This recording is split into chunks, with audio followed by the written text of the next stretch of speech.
امداد کن امداد کن از بند غم آزاد کن، امداد کن امداد کن از بند غم آزاد کن۔ عزیزان گرامی، یہ الفاظ نہیں ہیں، یہ پورے کی پوری ایک تقریر ہے۔ ان لفظوں میں جو مفہوم بند ہے نا، یہ پورے کی پوری ایک تقریر ہے۔ اگر یہ الفاظ سمجھ میں آ جائیں، ذہن میں آ جائیں، تو بہت ساری چیزوں سے بندہ بچ سکتا ہے اور بہت ساری بری باتوں سے بھی بندہ بچ سکتا ہے۔ کیوں؟ ایک چیز کو طلب کیا جا رہا ہے، اور جب طلب انسان کی سچی ہونا تو پھر بہت ساری چیزیں آسان ہو جاتی ہیں۔ سارے ذرا بآواز بلند پڑھیے گا، امداد کن امداد کن از بند غم آزاد کن، در دین و دنیا شاد کن یا غوث اعظم دستگیر، در دین و دنیا شاد کن یا غوث اعظم دستگیر۔ نہایت ہی واجب الاحترام، لائق صد احترام تمام سامعین و حاضرین، السلام علیکم ورحمۃ اللہ وبرکاتہ۔ آج کے پرفخار بزم انعقاد پذیر ہے، اس کا موضوع محبوب سبحانی، خطب ربانی، اور جن کی پرواز کے بارے میں کہا جاتا ہے کہ لا مکانی کی پرواز انہی کے لیے ہے۔ میری مراد حضور سیدنا غوث اعظم رضی اللہ تعالیٰ عنہ کی ذات پاک ہے۔ اللہ رب العزت نے قرآن کریم میں ارشاد فرمایا، الاخلاء یومئذ، فرمایا قیامت کے دن بہت ساری پکی دوستیوں والے ایک دوسرے کے دشمن بن جائیں گے، بعضهم لبعض عدو، ایک دوسرے کے دشمن بن جائیں گے۔ فرمایا الا المتقین، مگر جن کی دوستیاں پرہیزگاروں سے ہوں گی، نیک لوگوں سے ہوں گی، وہ دشمن نہیں بنیں گے بلکہ وہ ایک دوسرے کے بیڑے پار لگائیں گے۔ یعنی دوستی کا نتیجہ ہر ایک جیسا نہیں نکلتا۔ اگر میں ان کا دوست ہوں تو قیامت کے دن منہ چھپاتا پھروں گا، وجہ یہ ہوگی کہ کہیں یہ مجھ سے میرا کوئی عمل نہ مانگ لیں، یا یہ مجھ سے منہ چھپاتے پھریں گے کہ میں ان سے ان کا کوئی عمل نہ مانگ لوں۔ لیکن قربان جائیے جو اللہ کے ولی ہوں گے وہ اپنے مریدوں کو ڈھونڈتے پھریں گے کہ ہم ان کو جنت کے دروازے تک چھوڑ کے آئیں۔ کیوں؟ یہ وہ لوگ ہیں جن کے بارے میں وہ رب کائنات ارشاد فرماتا ہے، الا ان اولیاء اللہ لا خوف علیہم ولا هم یحزنون، کہ اللہ والوں کی شان یہ ہے نہ وہ اس جہان میں غمگین ہوں گے نہ اس جہان میں غمگین ہوں گے۔ وہ اس جہان میں بھی کامیاب لوگ ہیں، وہ اس جہان میں بھی کامیاب ترین لوگ ہیں۔ کثرت سے لوگ آپ کو انٹرنیٹ پر، یوٹیوب پر، فیس بک پر کلپس ملیں گے اور جملے یہ ہوں گے، جی آپ جن کا تذکرہ کرتے ہیں وہ تو شاید کوئی نہیں ہے، وہ کر کچھ نہیں سکتے، یا آپ حضور میں ان کے پیچھے چلے پڑے ہیں۔ یاد رکھیے گا عقیدہ اہل سنت ہے کیا؟ ہم کبھی بھی کسی بھی دربار پر، کسی بھی درگاہ پر، کسی بھی مزار پر، کسی بھی قبر پر جا کر یہ نہیں کہتے اے قبر والے تو ہمیں عطا فرما، ہرگز نہیں، ہمارا یہ عقیدہ ہی نہیں ہے۔ ہمارا عقیدہ کتنا خوبصورت ہے، ہم کسی کے مزار پر، کسی کی درگاہ پر، کسی کی خانقاہ پر جاتے ہیں، جا کر یہ کہتے ہیں اے رب کائنات تو نے اپنے اس بندے کو نوازا ہے، جو رحمتیں اسے ملی ہیں ان رحمتوں کا حصہ اس کے صدقے میں ہمیں عطا فرما، کیونکہ یہ بندہ تیری بارگاہ میں مقبول بندہ ہے، تو ہم تو مقبول بندوں کا صدقہ مانگتے ہیں۔ اور مصطفیٰ کی حدیث سنیے گا، حضور نے ارشاد فرمایا قبر المؤمن روضۃ من ریاض الجنہ، فرمایا بندہ مومن کی قبر نہیں ہے بلکہ جنت کے باغوں میں سے ایک باغ ہے، روضۃ من ریاض الجنہ۔ جب عام مومن کی قبر جنت کے باغوں میں سے باغ ہے تو ولیوں کی قبروں کا عالم کیا ہوگا؟ اور پھر ولیوں میں سے جو سلطان الاولیاء ہیں غوث پاک کی قبر کا عالم کیا ہوگا؟ تو اس لیے اس امت میں شرک کا خوف حضور نے فرمایا ہمیں نہیں ہے۔ کیوں؟ فرمایا گیا قیامت کے دن تمام امتوں کی صفیں بنائی جائیں گی، اور فرمایا ان صفوں میں سے جو تعداد ان کی ہوگی وہ ہوگی 120۔ آپ کی علم کے لیے بات ہے، توجہ سے سماعت کیجیے گا، 120 صفیں تمام امتوں کی بنائی جائیں گی۔ فرمایا ان 120 میں سے 80 صفیں ہماری امت کی ہوگی۔ وجہ کیا ہے؟ فرمایا ہماری امت وہ امت ہے جو کفر سے بھی پاک ہے، جو شرک سے بھی پاک ہے۔ جو امت شرک سے پاک ہو تو کب کہا جا سکتا ہے کہ وہ درباروں پر جا کر شرک کرتے ہیں؟ ہم شرک نہیں کرتے بلکہ ہم اللہ والوں سے ان کا فیضان حاصل کرنے کے لیے جاتے ہیں۔ باتیں زیادہ ہیں، وقت کم ہے، تو کوشش کرتا ہوں اپنے وقت میں ان کو سمیٹنے کی۔ توجہ آپ کو پوری رکھنی ہے تاکہ بات آپ کے دل میں اتر جائے۔ عزیزان گرامی، اللہ رب العزت نے قرآن کریم میں ارشاد فرمایا قل هو اللہ احد۔ حبیب آپ ارشاد فرمائیے کہ اللہ ایک ہے۔ اب بتائیے رب کائنات کو کسی کی محتاجی ہے؟ بلکہ کل کائنات اس کی طرف محتاج ہے، وہ ذات کسی کی محتاج نہیں ہے۔ پھر کیوں کہا گیا کہ حبیب تو ارشاد فرما کے لائق ہے؟ تقریباً سوالات ہوئے کرام اس روئے زمین پر تشریف لائے، ہر ایک نے آ کر کہا انی عبداللہ، میں اللہ کا بندہ ہوں، تو میں اس کے رستے کی طرف دعوت دیتا ہوں۔ تمام نبیوں کی دعوت کا سلسلہ یہی رہا اور سبھی نے یہی کہا کہ میں تمہیں رب کے رستے کی دعوت دیتا ہوں، خدا ایک ہے۔ یعنی میسج یہی تھا، لیکن جب باری تیرے اور میرے لجپال آقا کی آئی تو اللہ نے ارشاد فرمایا قل حبیب تو کہہ کہ اللہ ایک ہے، کہ اللہ ایک ہے۔ اگر وہ رب خود بھی کہہ دیتا تو حرج نہیں تھا، لیکن محبوب کی زبان سے کہلوایا۔ وجہ کیا تھی؟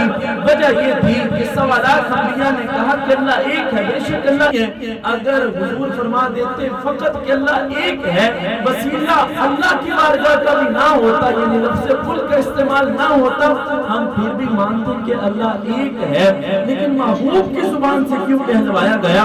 توجہ سے سنیے گا۔ ایک یہ بات مجھے سمجھائی کسی پروفیسر صاحب نے اور بڑے آسان انداز میں سمجھائی انہوں نے کہ توجہ سے سنیے گا۔ وہ کہتے ہیں ایک دن ہم تیار ہو کر کسی شادی پر جانے لگے فیملی کے ساتھ، تو کہتے ہیں میرے ساتھ میں میری بیوی تھی، تو وہ تیار ہوئی، خوبصورت لگ رہی تھی، تو کہتے ہیں ہم گھر سے نکلے تو میرے بچوں نے بھی میری بیوی کی تعریف کی، ہم شادی پر گئے وہاں پر سبھی نے اس کی تعریف کی، لیکن جب ہم گھر واپس آئے تو وہ ناراض منہ پھلا کر پھر رہی تھی۔ تو میرا بیٹا میرے پاس آیا اور آ کر کہنے لگا جی اماں جان آپ سے ناراض ہیں۔ کہتے ہیں میں نے کہا میں نے اس سے کیا کہا ہے کہ وہ ناراض ہے؟ تو کہتے میں گیا اس کے پاس، میں نے جا کر پوچھا بھائی تو کیوں ناراض ہے، وجہ کیا ہے؟ کہتی ہے آپ نے میری تعریف نہیں کی۔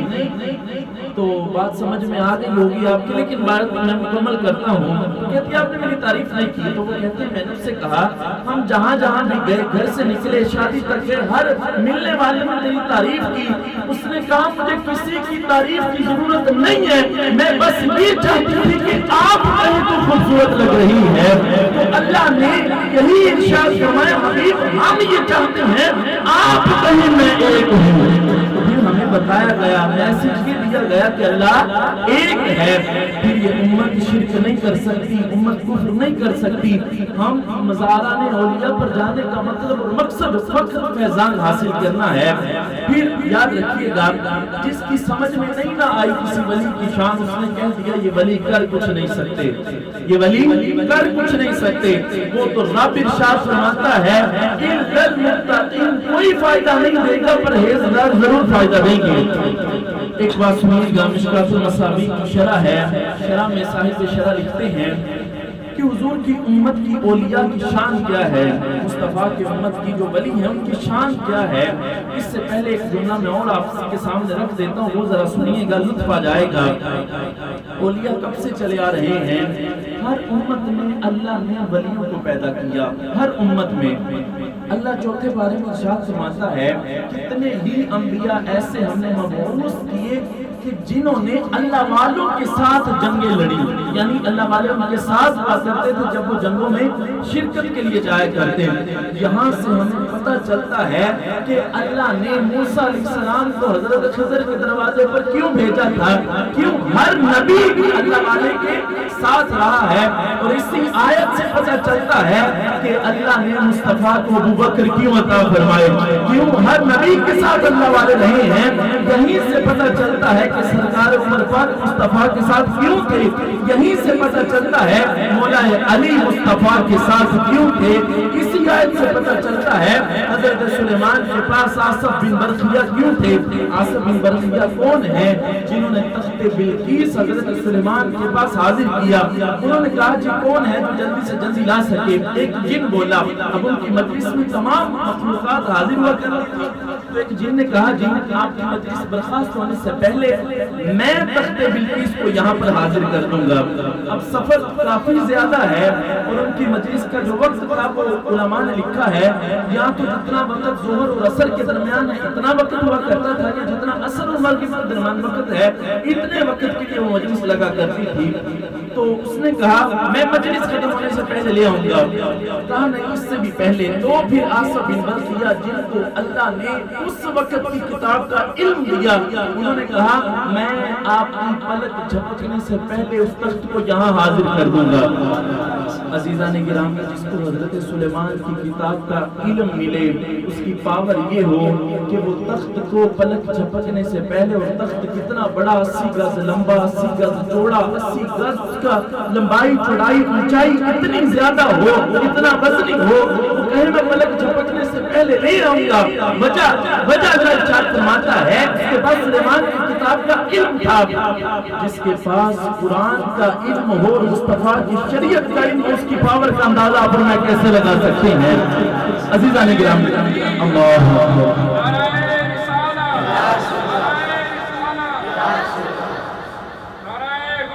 یا غوث اعظم. تو اس کی پاور کا اندازہ ہم نہیں لگا سکے جس نے پلک جھپکنے سے پہلے تخت کو حاضر کر دیا. جس کے پاس قرآن کا علم ہو اس کا اندازہ ہم کیسے لگا سکتے ہیں؟ اب بات جو یہاں مزے کی ہے وہ یہ والی ہے. حضرت سلیمان علیہ السلام نے پوچھا بھائی تم نے یہ کیسے کیا؟ تخت کیسے لے کر آئے؟ اب پورا موقع تھا نا کہ اپنا آپ ظاہر کیا جاتا جی میں لے کر آیا ہوں ایسے بھی کہا جا سکتا تھا نا.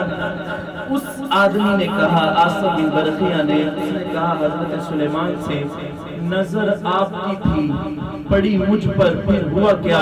اللہ نے ارشاد فرمایا ھذا من فضل ربی. آصف بن برخیہ کے الفاظ ہیں یہ میری پاور نہیں ہے ھذا من فضل ربی بلکہ یہ تو میرے رب کا فضل ہے. یہ تو میرے رب کا فضل ہے. یاد رکھیے ولی کی نشانیوں میں سے ایک نشانی یہ ہے اس کے پاس غرور اور تکبر نہیں ہوتا بلکہ رب کا فضل ہوا کرتا ہے. رب کا فضل ہوا کرتا تھا. تو پتہ یہ چلا اللہ نے سلیمان کا سب برخی عطا فرمائے کہ ہر نبی کے ساتھ اللہ والے تھے. تو اب اس بات میں حیرت اس بات کی کہ اللہ نے مصطفیٰ کو غوث اعظم عطا فرمائے. تو کسی شاعر کے الفاظ بڑے خوبصورت ہیں. انہوں نے کہا غوث اعظم درمیان اولیاء جو محمد درمیان انبیاء. کہا غوث اعظم کا مقام و مرتبہ تمام ولیوں کے درمیان میں وہ ہے جو مصطفیٰ کا مقام اور مرتبہ تمام نبیوں کے درمیان میں ہے. یعنی تمام نبی اگر ستاروں کی مانند ہے تو مصطفیٰ چاند کی مانند ہے. یہی عالم یہاں ہے. اگر تمام ولی ستاروں کی مانند ہیں تو غوث اعظم چمکتے ہوئے چاند کی مانند ہیں. عزیزان گرامی توجہ رکھیے گا اللہ نے ولیوں کو مبعوث کیا. تو ہم بات کہاں پر کر رہے تھے کہ اللہ نے ہر امت میں ولیوں کو پیدا کیا. اب ولیوں کے آنے کا مطلب اور مقصد یہ تھا یاد رکھیے گا ولی یا مجدد نئی شریعت نہیں لے کر آتا بلکہ پرانے والے دین کو ہی اجاگر کر کے لوگوں کو بتاتا ہے کہ جس کو تم بھول چکے تھے وہ شریعت یہی ہے. یعنی کہ ولی کا مقصد یہ ہوا کرتا ہے. اور وہ پاک رضی اللہ تعالیٰ کو ولایت میں بہت عرصہ گزرنے کے بعد نہیں ملی بلکہ جب ماں کے پیٹ سے باہر آئے گے اس وقت ہی ولی تھی. اس کی خوبصورت دلیل سنیے گا. ان کی والدہ کی عمر 60 سال تھی جب غوث اعظم کی پیدائش ہوئی. 60 سال کی عمر میں اب یہ جب 5 برس کے ہوئے اب یہ کرامت اندازہ لگانا ہے کہ ان کی ماں کی ہے کہ ان کی ہے مشکل ہو جاتا ہے یہاں پر فیصلہ کرنا. اور آج کل کے لیے یہ لمحہ فکریہ ہے. توجہ کے ساتھ سنیے گا. اب 5 سال کی ان کی عمر ہوئی تو اس وقت کے لیے رواج یہ تھا کہ جب بچہ پڑھنے کے قابل ہو جاتا تو اس کی رسم بسم اللہ کی جاتی. یعنی لوگوں کو اکٹھا کر کے یعنی قرآن کریم پڑھنے کا آغاز کیا جاتا تو اس کو تمام لوگوں کے سامنے بسم اللہ پڑھوائی جاتی. اب تمام لوگ اکٹھے ہوئے غوث پاک سامنے ہیں رسم بسم اللہ ہے کہ بسم اللہ پڑھ کر لوگوں کو بتانا ہے کہ یہ رسم ہو رہی ہے. اب غوث پاک نے لوگوں کے سامنے اعوذ باللہ پڑھی بسم اللہ پڑھی، سورہ فاتحہ پڑھی، سورہ بقرہ پڑھی، سورہ آل عمران پڑھی، پڑھتے پڑھتے پڑھتے 18 سپاروں کی تلاوت رسم بسم اللہ میں فرمائی، دیکھے بغیر 18 سپاروں کی تلاوت۔ پوچھا گیا آپ نے یہ 18 سپارے کب حفظ کیے، کب یاد کیے؟ جملہ سنیے گا، یہ کہتے ہیں میں جب اپنی ماں کے پیٹ میں تھا وہ تلاوت کیا کرتی تھی، میں رب کے فضل سے یاد کر لیا کرتا تھا۔ جن کی ماں کا مقام اور مرتبہ یہ ہو کہ ان کے پیٹوں سے کوئی اور نہیں بلکہ غوث پیدا ہوا کرتے ہیں، یہ حضور کی امت کی اولیاء کی شان ہے۔ پھر پوری زندگی اگر کوئی بندہ علم لینے کے لیے آیا تو اس کو علم عطا کر دیا، کوئی دنیا لینے کے لیے آیا تو اس کو دنیا بھی دی۔ وجہ یہ ہے، وجہ رب کا فضل ہے۔ ایک واقعہ بڑا مشہور و معروف آپ نے سن رکھا ہوگا، ان پر ایک باطل نے سایہ کیا اور سایہ کرنے کے بعد اس میں سے ایک آواز آئی، آواز یہ تھی اے عبد القادر رب نے تیری تمام زندگی کی عبادت کو قبول کر لیا ہے، تیری تمام زندگی کی عبادت کو قبول کر لیا ہے۔ اب اللہ کا ولی دل سے فیصلہ نہیں کرتا بلکہ رب کے نور سے فیصلہ کرتا ہے، رب کے نور کے فیصلہ کرتا ہے۔ غوث اعظم نے کہا مجھے پتا ہے تو شیطان ہے لہٰذا مجھے بہکا نہیں۔ اب پھر آواز آئی اے عبد القادر آج مجھے تیرے علم میں بچا لیا ہے۔ پھر معلوم ہو گیا یہ شیطان ہی ہے، کہا مجھے میرے علم میں نہیں بلکہ رب کے فضل نے بچا لیا ہے۔ یعنی جب تک انسان کے پاس رب کا فضل نہ ہو بندہ کچھ بھی بن نہیں سکتا۔ تو کوشش یہی کرنی چاہیے کہ اللہ کا فضل انسان کے ساتھ شامل حال ہونا چاہیے۔ اذان سماعت کیجیے۔ یا سیدی یا رسول اللہ وعلا آلک واصحابک یا سیدی یا حبیب اللہ۔ تو رب کا فضل ہر وقت اس کا سوال کرنا چاہیے۔ اللہ کے فضل کے بغیر اس روئے زمین میں کوئی بھی چیز نہیں ہے، بلکہ صرف اس روئے زمین پر نہیں بلکہ بروز محشر بھی کوئی چیز رب کے فضل کے بغیر ممکن نہیں ہے۔ ہم ان کا تذکرہ کیوں کرتے ہیں، یعنی ہم شان غوث اعظم اگر بیان کرتے ہیں تو کیوں کرتے ہیں؟ وجہ یہ ہے کہ ہمیں سونے لگتے ہیں، ہمیں کچھ فائدہ محسوس ہوتا ہے تو ہم ان کا ذکر کرتے ہیں۔ بے فائدہ تو کوئی نہیں نہ کچھ کرتا، ہم یہ محفل سجا کے بیٹھے ہیں، ہمیں معلوم ہے کہ فائدہ ہوگا، ہم اسی لیے بیٹھے ہیں، ہمیں بہت خوبصورت لگتے ہیں۔ ایک بات سنیے گا بڑی خوبصورت ہے، بادشاہ اکبر عمل جیسا بھی تھا وہ اس کے ساتھ رہا، بیربل اس کے ساتھ ہوا کرتا تھا۔ تو ایک دن اس نے اس سے کہا سب سے خوبصورت بچے کو میرے پاس لے کر آؤ۔ وہ گیا، اس بچے کو لے کر آیا، اس کا لباس جگہ جگہ سے پھٹا ہوا، لباس بڑا گندا، بال گندے، چہرہ گندا، ناک سے ناک بہ رہی۔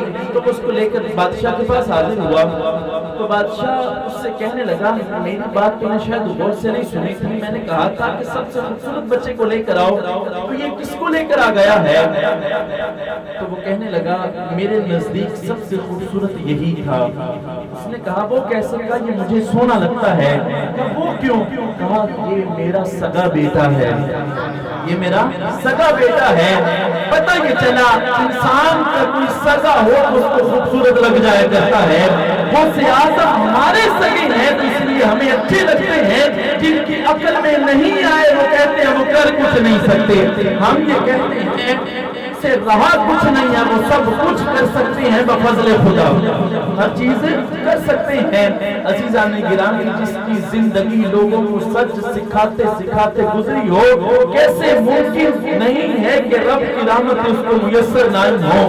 سنیے گا 18 سال کی عمر ہوئی، اب گھر سے رخصت کا وقت ہے، علم دین حاصل کرنے کے لیے جانا ہے۔ ایک شرط یاد رکھیے گا، ایک شرط، اللہ کے ولی کے پاس علم دین کا ہونا شرط ہے۔ اگر کوئی بغیر علم کے فقیری کا دعویٰ کرتا ہے، بقول حضور داتا صاحب رحمہ اللہ تعالی بیان فرماتے ہیں اگر کوئی علم کے بغیر دعویٰ فقیری کرتا ہے وہ اس بیل کی طرح ہے جس کو کنویں کے گرد باندھا جائے اور اس کی آنکھ پر پٹی باندھی جائے، وہ پورا دن وہ بیل سفر تو کرتا رہتا ہے، منزل کوئی نہیں ہوتی۔ یہی حال اس آدمی کا ہے جس کے دل میں مصطفیٰ کی شریعت شریعت کا علم نہیں ہوتا اور وہ فقیری کا دعویٰ کر لیتا ہے، سفر تو وہ کرتا ہے لیکن منزلیں کوئی نہیں ہوتی۔ علم بڑی اچھی چیز ہے، بڑی خوبصورت چیز ہے، علم جس کو مل جائے اس کا مقام اور مرتبہ ہی بدل جایا کرتا ہے۔ کوئی راجہ، کوئی مہاراجہ، کوئی چودھری ہونا، وہ کہے میں کسی کے سامنے نہیں جھکتا، کہتے ہیں نا کئی لوگ کہتے ہیں میں کسی کے سامنے نہیں جھکتا، بھائی میری تو بڑی اکڑ ہے، لیکن جب بال کٹوانے کے لیے کسی نائی کے پاس جاتا ہے نا تو اس کے سامنے جھک جاتا ہے۔ کیوں؟ اللہ نے نائی کو بال کاٹنے کا علم دیا ہے، اللہ نے نائی کو بال کاٹنے کا علم دیا ہے۔ علم کی فضیلت اس جگہ بھی ظاہر ہو گئی جس بندے کا دعویٰ یہ تھا کسی کے سامنے نہیں جھکوں گا، وہ بھی اس کے سامنے جھک جاتا ہے جس کو خدا نے کوئی علم دیا ہے۔ تو لہٰذا علم کو چھوٹی چیز نہیں ہے۔ اب گھر سے جانے کا ارادہ کیا، 18 برس عمر ہے، والدہ کی آنکھوں میں آنسو ہیں۔ اچھا میں نے ابھی بتایا تھا کہ ان کی والدہ کی کتنی عمر تھی جب یہ پیدا ہوئے؟ 60 سال۔ اب ان کی عمر ہے 18 سال۔ جب بغداد معلیٰ کی طرف سفر کرنا ہے، اب والدہ کی عمر بنی 78 سال۔ تو والدہ کو پتا ہے کہ دوبارہ عبد القادر کا چہرہ نہیں دیکھ سکوں گی کیونکہ عمر کا تقاضا زیادہ ہو گیا ہے۔ اب گھر سے جانے لگے ہیں، والدہ کی آنکھوں میں آنسو ہیں۔ تو اب کل جو دولت ان کے گھر میں ہے وہ ہے 80 دینار۔ 80 دینار کل دولت ہے۔ اب والدہ کا انداز یہ تھا کہ میں سب کچھ اپنے اس خوبصورت سے بیٹے پر نچھاور کر دوں۔ تو اب دوسرے بھائی بھی تھے تو 40 دینار ان کو دیے، 40 دوسرے کے لیے رکھے۔ بڑا معروف واقعہ ہے، جو رزلٹ اس میں سے ملنے والا ہے وہ بڑی توجہ سے سمجھ سکتے گا۔ کئیوں نے بچپن میں ہر سٹوری میں یہ پڑھا ہوا ہوگا، انداز اپنا اپنا ہوتا ہے۔ ہمارا مسئلہ یہ ہے ہم کھانا 1-2 مرتبہ کھا لیتے ہیں، دین کی بات ایک دوسری مرتبہ سننا پسند نہیں کرتے۔ سننی چاہیے۔ وجہ کیا ہے؟ ہو سکتا ہے جو پہلے سنی ہو وہ بھول چکی ہو، دوبارہ سننے سے بات دوبارہ تازہ ہو جاتی ہے۔ اب گھر سے جانے لگے، 80 دینار ہے، والدہ نے قمیص کے بغل کے قریب ایک جیب ہے اس میں رکھ دیے۔ اب یہ نکلے اپنے گھر سے، تو پہلے گئے ہمدان۔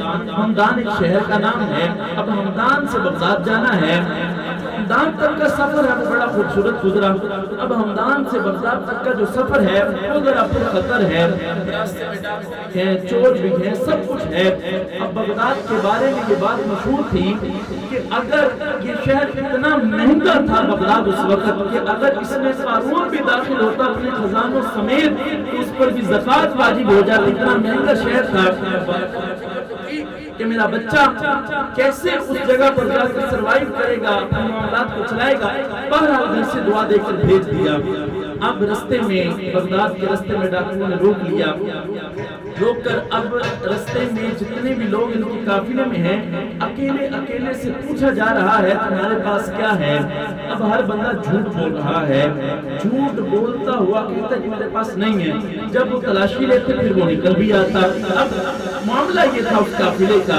جب غوث پاک کی باری آئی تو بندہ ان کے پاس آیا تلاشی لینے کے لیے، اس کا بیان کیا ہے وہ سنیے گا، ایمان تازہ ہو جائے گا۔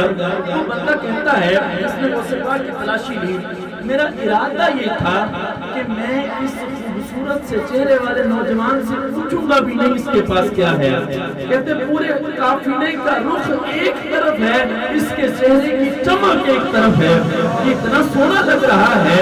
پھر بھی کہتا میں گیا، جا کر میں نے پوچھا اے نوجوان بتا تیرے پاس بھی کچھ ہے؟ تو کہتے ہیں اس نے مجھ سے کہا میرے پاس 40 دینار ہے، بالوں پر کیا کہا کہ ایک جیب ادھر لگی ہے اس کے اندر ہے، اگر نکالنے ہیں تو اس میں سے نکال لو۔ وہ بندہ کہتا میں تو حیران رہ گیا، لوگ جھوٹ بولتے جاتے ہیں۔ اب ایسا نہیں ہے کہ ان کو پیسوں کی ضرورت نہیں ہے، ضرورت بھی ہے، جانا بھی بغداد ہے بھی مہنگا شہر، پھر بھی سچ بولنا کہ اگر تمہیں چاہیے تو اس میں سے نکال لو، یہاں پڑے ہوئے ہیں۔ غیر معمولی سی بات ہو گئی۔ اب ان کو پکڑا، قافلے کے سردار کے پاس حاضر کیا، حاضر کر کے اس کے سامنے یہ پورا ماجرا رکھا گیا۔ اس نے کہا مجھے لگتا نہیں ہے کہ تم ہمارے ساتھ مزاج کرے گا، پر بتا تم نے یہ مزاج ہمارے ساتھ کیوں کیا؟ تو حضور شیخ عبد القادر جیلانی کہنے لگے میں نے مزاج تو کوئی نہیں کیا، میرے پاس واقعی یہاں پر 40 دینار ہے، چاہو تو یہاں سے نکال کر گن لو اور دیکھ لو۔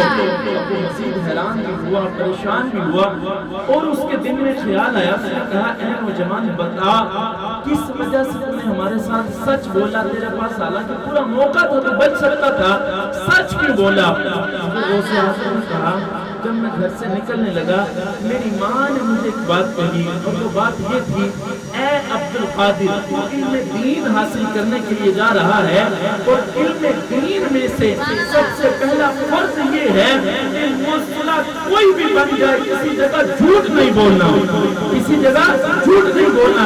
اگر جھوٹ بولے گا تو علم مصطفیٰ کی شریعت کا علم سما نہیں سکے گا۔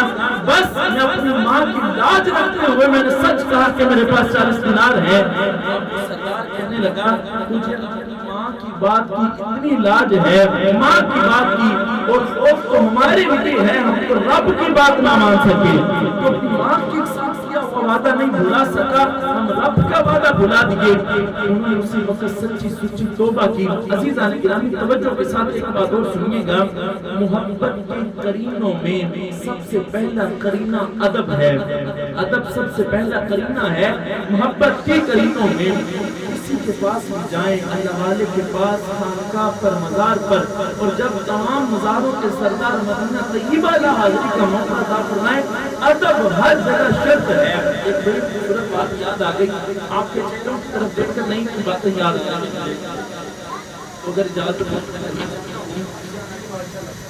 ایک بندہ مسجد نبوی میں رہتا تھا تو اس کی ڈیوٹی کیا تھی؟ بغیر تنخواہ کی ڈیوٹی کیا تھی؟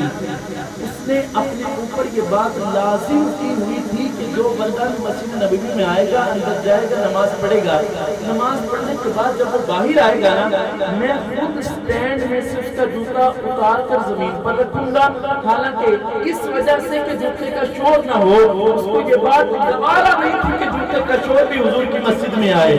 وہ کہتا ہے میں مسجد میں بس یہ ڈیوٹی بنائی ہوئی اپنی، میں جوتا اٹھاتا زمین پر رکھتا، اور میں آنے والے سے کہتا اپنے زحمت نہیں کرنی، بس اس کے اندر پاؤں ڈالیے اور آپ چلے جائیے۔ کیسی خوبصورت بات ہے، یعنی ادب سب سے پہلا قرینہ ہے محبت کے قرینوں میں۔ ابو صفات رضی اللہ تعالیٰ عنہ کو معلوم ہوا ہمدان شہر میں ایک اللہ والے آئے ہیں، ان کا نام ہے یوسف ہمدانی۔ اب ملاقات کا شوق تھا دل میں، زمانہ طالب علم ہے۔ اب دیکھیے گا، اندازہ لگائیے، 3 دوستوں نے تیاری کی جانے کے لیے، پہلے، دوسرے، تیسرے عبد القادر ہیں۔ اب پہلے بندے نے کہا، پہلے ان کے دوست نے کہا میں جب وہاں پر جاؤں گا نا تو میں جا کر سب سے پہلے اس اللہ والے سے ایسے سوال کروں گا وہ جواب نہیں دے سکیں گے، اگر انہوں نے جواب دے دیا تو میں ان کو مان جاؤں گا۔ دوسرے نے کہا میں تو جا کر ان سے مال اور متاع مانگوں گا، اگر انہوں نے دے دیا تو میں مان جاؤں گا۔ حضور غوث پاک نے کہا جب میں جاؤں گا تو میں ان سے کہوں گا اللہ نے جو آپ کی نظروں میں چمک رکھی ہے اس کی رحمت کی جھلک ایک مجھے عطا کر دیجئے۔ انداز نرالا ہے جانے کا، پہنچے یوسف ہمدانی کی بارگاہ میں۔ اب جیسے انٹر ہوئے، مجلس چل رہی ہے، اسی طرح لوگ بیٹھے ہیں، یوسف ہمدانی تقریر کر رہے ہیں۔ تقریر کے دوران پہلے سے کہا تم نے بغداد سے جو سوال سوچے تھے ان کے جواب یہ ہیں۔ یوسف ہمدانی کی بارگاہ ہے، اب بتائیے جس کے پاس غوث پاک خود چل کر آئے اس کے علم کا مقام اور مرتبہ کیا ہوگا۔ کہا جو سوال تم نے سوچے ان کے جوابات یہ ہیں۔ دوسرے سے کہا تو دنیا کا مال اور متاع چاہتا ہے، چاہ جو تجھے چاہیے اللہ تجھے عطا فرمائے گا۔